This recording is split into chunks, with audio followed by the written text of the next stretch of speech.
Hi, nice to meet you. आज हम लोग देखने वाले हैं रीजनिंग का एक इम्पॉर्टेंट टॉपिक जिसका नाम है डाइस यानी कि पासा। तो इस वीडियो के अंदर हम लोग 5 से 10 मिनट के अंदर डाइस के सारे कॉन्सेप्ट को अच्छे से समझेंगे। तो वीडियो को स्किप मत करना, शुरू से लेकर अंत तक देखना। तो चलिए शुरू करते हैं। तो डाइस से क्वेश्चन को सॉल्व करने से पहले हमें यह समझना पड़ेगा कि डाइस का क्लासिफिकेशन क्या है। तो डाइस बेसिकली दो टाइप्स के होते हैं। एक होता है स्टैंडर्ड डाइस यानी कि मानक पासा, दूसरा होता है जनरल डाइस यानी कि सामान्य पासा। स्टैंडर्ड डाइस क्या होता है कि जब किसी भी दो साइड्स के नंबर को जोड़ने पर उसका सम जो है टोटल 7 नहीं होना चाहिए। ठीक है, जैसे 1 और 3 जोड़ने पे 7 नहीं हो रहा है, 1 और 5 जोड़ने पे 7 नहीं हो रहा है, 3 और 5 जोड़ने पे 7 नहीं हो रहा है। तो ये क्या है? स्टैंडर्ड डाइस है। एक क्वेश्चन एग्जांपल और देखते हैं। से 5 और 3 जोड़ने पे 7 नहीं हो रहा है, 5 और 6 जोड़ने पे 7 नहीं हो रहा है, 3 और 6 जोड़ने पे 7 नहीं हो रहा है। ऐसे ये वाला डाइस है, तो मतलब ये स्टैंडर्ड डाइस है।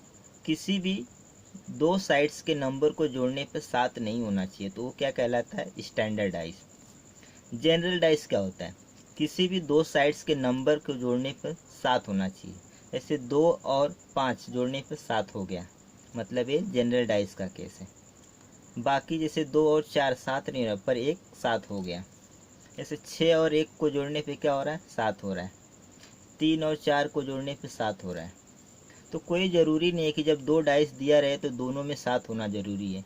एक में भी 7 हो जाए तभी भी चलता है। जैसे ये देखो, 1 और 6 जोड़ने पे 7 हो रहा है, पर 4 और 3 जोड़ने पे 7 हो रहा है।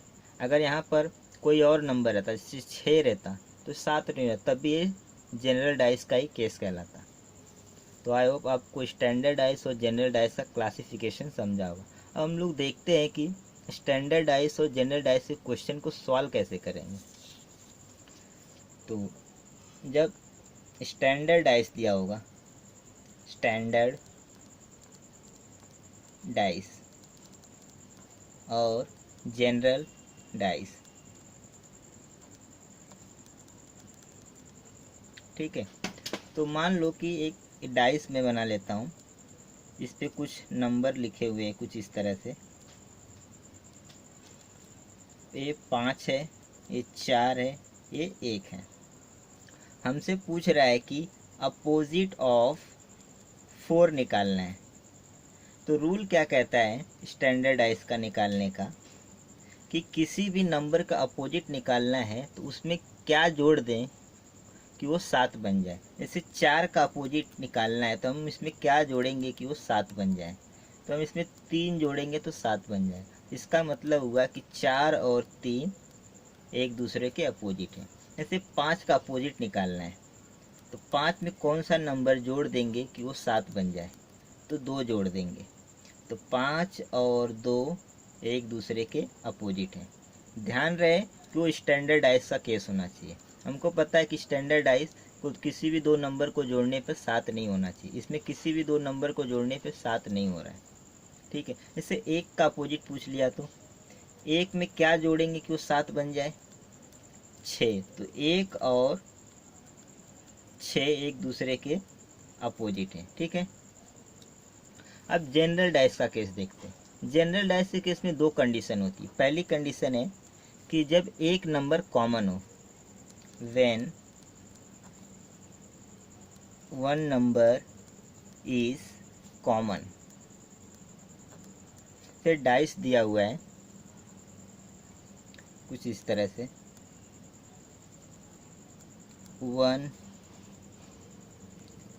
3 6, राइट। दूसरा है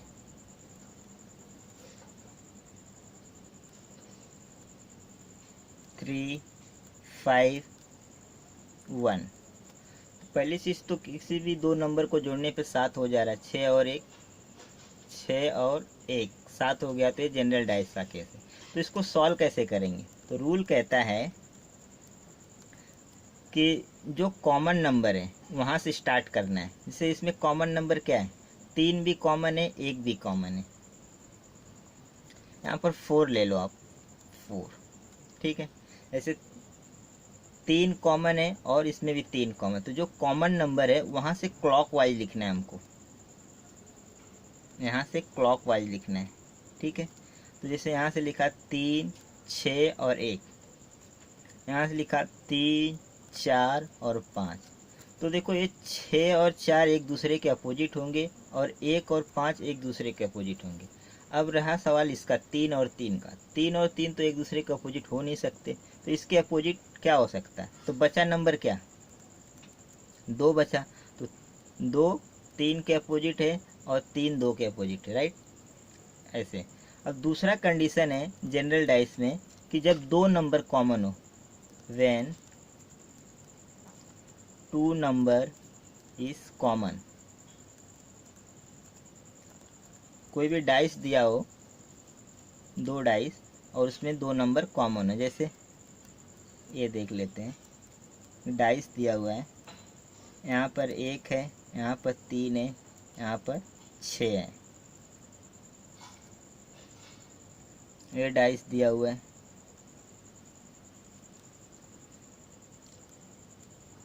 ठीक है, ये 3 है, ये 1 है, ये 5 है।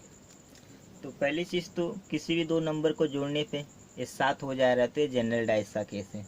तो जब 2 नंबर कॉमन रहेंगे तो क्या है, जैसे 1 और 3 इसमें भी है, 1 और 3 इसमें भी है, तो इसमें क्या है कि जो अनकॉमन नंबर है वो एक दूसरे के अपोजिट होंगे। जैसे अनकॉमन नंबर क्या है, जैसे 1 और 3 दोनों में है, ठीक है, बोथ। तो अनकॉमन नंबर क्या बचा, 6 और 5, तो 6 और 5 एक दूसरे के अपोजिट होंगे। अगर आपसे क्वेश्चन पूछ ले कि 1 के अपोजिट क्या है, तो क्या बताओगे? नॉट डिफाइंड, इसको आप निकाल नहीं सकते हो, ठीक है। ऐसे ही अगर 3 के अपोजिट पूछ दिया तो क्या बताओगे? नॉट डिफाइंड, ठीक है, आप निकाल नहीं सकते हो। जब 2 नंबर कॉमन हो किसी डाइस में, तो अनकॉमन नंबर एक दूसरे के अपोजिट होते हैं और बचे हुए 2 कॉमन नंबर को हम लोग निकाल नहीं सकते उसके अपोजिट नंबर को। तो कुछ क्वेश्चन देखते हैं ताकि हमारा कॉन्सेप्ट अच्छे से क्लियर हो जाए। तो मैंने क्वेश्चन को पहले से लिख लिया है ताकि हमारा टाइम वेस्ट ना हो क्वेश्चन को बनाने में। तो ये यहाँ पर हमारा पहला क्वेश्चन है, 1 2 3, किसी भी 2 नंबर को जोड़ने पे 7 नहीं आ रहा है इसमें भी 5 6 3, किसी भी 2 नंबर को जोड़ने पे 7 नहीं आता। एक कौन सा केस हुआ? स्टैंडर्ड वाला केस, ठीक है, स्टैंडर्ड वाला केस हो गया। तो हमको पता है कि अपोजिट ऑफ 4 बोला है और स्टैंडर्ड वाला केस रहता है जब, तो इसमें कौन सा नंबर जोड़ेंगे कि वो 7 बन जाएगा। तो 4 में क्या जोड़ेंगे कि 7 बन जाएगा? 3। तो 4 और 3 एक दूसरे के अपोजिट है, राइट, ये हमारा आंसर होगा। दूसरा एग्जाम्पल देखते हैं, 5 3 6, किसी भी 2 नंबर को जोड़ने पे 7 नहीं हो रहा है। 6 3 2, किसी भी 2 नंबर को जोड़ने पे 7 नहीं हो रहा है। 1 4 2, किसी भी 2 नंबर को जोड़ने पे 7 नहीं हो रहा। तो एक कौन सा वाला केस है? स्टैंडर्ड वाला केस है, राइट। तो अब क्या बोला है? अपोजिट ऑफ 2, तो 2 का अपोजिट निकालना। तो हमको पता है कि स्टैंडर्ड का केस है, तो इसमें कौन सा नंबर जोड़ देंगे कि वो 7 बन जाएगा? 5। तो 2 का अपोजिट 5 और 5 का अपोजिट 2। थर्ड वन देखते हैं, हमारे पास एग्जाम्पल है 1 4 6, तो 1 और 6 को मिलाकर 7 हो जाए, मतलब ये जनरल डाइस का केस है। अब हमको देखना है कि जनरल डाइस के केस में 2 कंडीशन है, 1 नंबर कॉमन और 2 नंबर कॉमन। तो इसमें कितने नंबर कॉमन है? 4 कॉमन है, इसमें भी 6 इसमें भी है, 6 इसमें भी है, मतलब 1 नंबर कॉमन है। 1 नंबर कॉमन है तो हम लोग क्या करते हैं? क्लॉकवाइज लिखते हैं, जो नंबर कॉमन होता है वहाँ से शुरू करते हुए, राइट। सॉरी, इसमें 2 नंबर कॉमन, 4 और 6, 4 और 6। तो अनकॉमन नंबर क्या है? अनकॉमन नंबर 5 और 4 तो एक दूसरे पर। हमको क्वेश्चन में क्या पूछा है कि 1 के अपोजिट क्या है। देखो, इसको डायरेक्ट इस तरह ना पूछे, क्वेश्चन घुमा के इस तरह ही पूछ सकता है। When number 1 is on top, the what will be the number at bottom. मतलब एक नंबर जब टॉप पे रहेगा तो बॉटम में कौन सा नंबर रहेगा। तो देखो, इसमें 2 नंबर कॉमन है, जब 2 नंबर कॉमन हुए तो अनकॉमन नंबर क्या बचा, 1 और 5 बचा, राइट ना। तो 1 और 5 एक दूसरे के अपोजिट होंगे। तो क्वेश्चन में क्या पूछा, 1 के अपोजिट क्या है, तो 1 के अपोजिट 5 है। फोर्थ एग्जाम्पल है 1 3 2। किसी भी 2 नंबर को जोड़ने पे 7 नहीं हो रहा है। 1 5 6, 2 नंबर को जोड़ने पे 7 हो जाए, मतलब ये जनरल डाइस का केस है। हमको निकालना है कि अपोजिट ऑफ 4 निकालना है। तो देखो इसमें एक एक कॉमन है, बाकी कॉमन नहीं है। तो हमको पता है कि ये जनरल डाइस का पहला केस है। तो जब पहला केस रहता है तो हम क्या करते हैं, क्लॉकवाइज लिखते हैं, ठीक है। क्लॉकवाइज कैसे लिखेंगे, 1 2 3, यहाँ से 1 5 6। अभी अपोजिट ऑफ 4 न बोल के इसको कुछ इस तरह से घुमा के पूछ सकता है, when surface 4 touch the ball, मतलब 4 नीचे है तो सरफेस एट टॉप, उसके ऊपर क्या होगा। जब 4 नीचे है तो 4 के ऊपर क्या होगा, टॉप पे। ये क्वेश्चन पूछा है। तो देखो 3 के अपोजिट 6 है, 2 के अपोजिट 5 है, 1 के अपोजिट 1 तो नहीं हो सकता। तो 1 के अपोजिट क्या है, 4 नंबर बचा, तो 1 के अपोजिट 4 है, ठीक है। तो ध्यान देना, 4 के अपोजिट 1 और 1 के अपोजिट 4। लास्ट क्वेश्चन है, मतलब फिफ्थ क्वेश्चन है 6 3 1 1 3 5। तो 2 नंबर को जोड़ने पे 7 हो जा रहा है, मतलब कि ये जनरल डाइस का केस है। जनरल डाइस है, जनरल डाइस है, ये भी जनरल डाइस का केस है। हमको पता है कि इसमें 2 नंबर कॉमन है, 3 और 1, 3 और 1, तो 3 के अपोजिट निकालना है। को हमको पता है कि जो अनकॉमन नंबर है वो एक दूसरे के अपोजिट होते हैं। तो 5 के अपोजिट 6 हो जाएगा, ये तो अनकॉमन। पर हमको क्वेश्चन में पूछा है कि 3 का अपोजिट निकालना, तो 3 का अपोजिट क्या करेंगे, 3 का अपोजिट नॉट डिफाइंड, इसको निकाल नहीं सकते। ऐसे ही अगर 1 का अपोजिट पूछ लिया तो नॉट डिफाइंड, इसको निकाल नहीं सकते, ठीक है। ये आंसर होगा। लास्ट 2 क्वेश्चन देखते हैं, जो थोड़ा ट्रिकी भी है और उसमें गलती करने के चांस रहते हैं।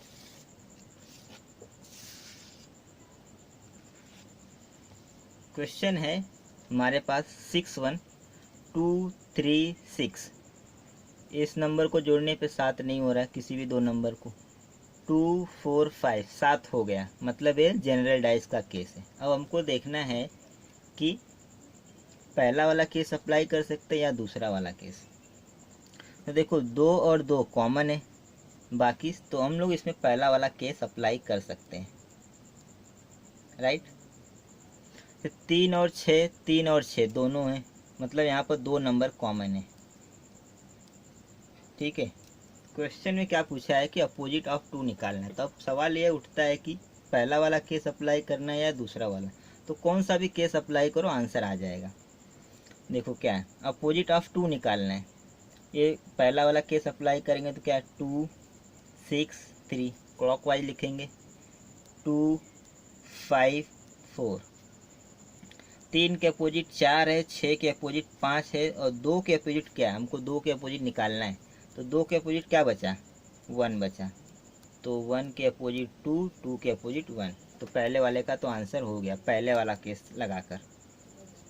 एक क्वेश्चन और इसी में पूछा है कि अपोजिट ऑफ 3 निकालना है। तो देखो अपोजिट ऑफ 3 यहाँ से भी निकाल सकते। अपोजिट ऑफ 3 क्या बचा, तो ये 3 और 4 हो जाएगा, 3 के अपोजिट 4। लेकिन अगर मैं यहीं पर ये वाला केस अप्लाई करता हूँ, दूसरा वाला केस नंबर 2 जनरल डाइस का, तो आप देखोगे कि ये दोनों कॉमन नंबर है, 3 और 6 कॉमन है, 3 और 6 कॉमन है। तो आप इस वाले केस से अगर निकालोगे तो नॉट डिफाइंड हो जाएगा, आप नहीं निकाल पाओगे, ठीक है। लेकिन आप पहले वाले केस से ये वाला आंसर निकाल सकते हो। तो मेरा कहने का मतलब क्या है कि जब भी क्वेश्चन में 2 से ज़्यादा डाइस दिया हुआ है, जैसे 1 2 3 4 डाइस दिया हुआ है, तो आप कौन से वाले भी केस से आपको आंसर निकालना है, ठीक है। पहला वाला केस लगा कर या दूसरा वाला केस लगा कर। लेकिन नॉट डिफाइंड तो आंसर नहीं आएगा, क्योंकि एक इस वाले केस से नॉट डिफाइंड है, लेकिन पहले वाले केस से आपको आंसर मिल जा रहा है। तो इसका 3 का अपोजिट 4 हो जाएगा आंसर। ऐसे एक केस और देखते हैं, 5 3 6, ठीक है, और 6 1 4, तो एक नंबर 6 और 1 मिला के 7, मतलब ये जनरल डाइस का केस है। और हमको देखना है कि कितना नंबर कॉमन है, 6 और 6 इसमें है, तो पहला केस अप्लाई कर सकते हैं। इसमें क्या है, 4 है 1 है, 4 है, इसमें दूसरा वाला केस अप्लाई करके निकाल सकते हैं। तो हमको क्या पूछा है, अपोजिट ऑफ 1 निकालना, तो हम पहला वाला केस अप्लाई करते हैं। तो कैसे लिखेंगे हम लोग, कॉमन नंबर 6, यहाँ से स्टार्ट करूँगा यहाँ पर एंड करूँगा, यहाँ से स्टार्ट करूँगा यहाँ पर एंड करूँगा, 6 3 5 6 4 1। हमको किसका अपोजिट निकालना है, 1 के अपोजिट, तो 1 के अपोजिट क्या हो जाएगा, 5 हो जाएगा, और 5 का अपोजिट 1 हो जाएगा। अब क्वेश्चन क्या बोला है कि अपोजिट ऑफ 2 निकालना है। तो देखो 5 के अपोजिट 1 हो गया, 3 के अपोजिट 4 हो गया, तो 6 के अपोजिट क्या बचा, 2 बचा। पहले वाले केस से 2 का अपोजिट 6 हो जाएगा। लेकिन अगर यहीं पर, हाँ, यहाँ से भी हम निकाल सकते हैं दूसरा वाला केस, 2 कॉमन नंबर है 4 और 1, तो 2 और 6 एक दूसरे के अपोजिट, क्योंकि यह अनकॉमन नंबर है दूसरे वाले केस के हिसाब से। तो आई होप आपको कॉन्सेप्ट समझा होगा। आने वाले वीडियो में हम ओपन डाइस से क्वेश्चन को सॉल्व करेंगे। तो अगर आपको वीडियो पसंद आया तो लाइक शेयर कमेंट जरूर करना। आज के लिए बस इतना ही, मिलते हैं नेक्स्ट वीडियो में। Thank you.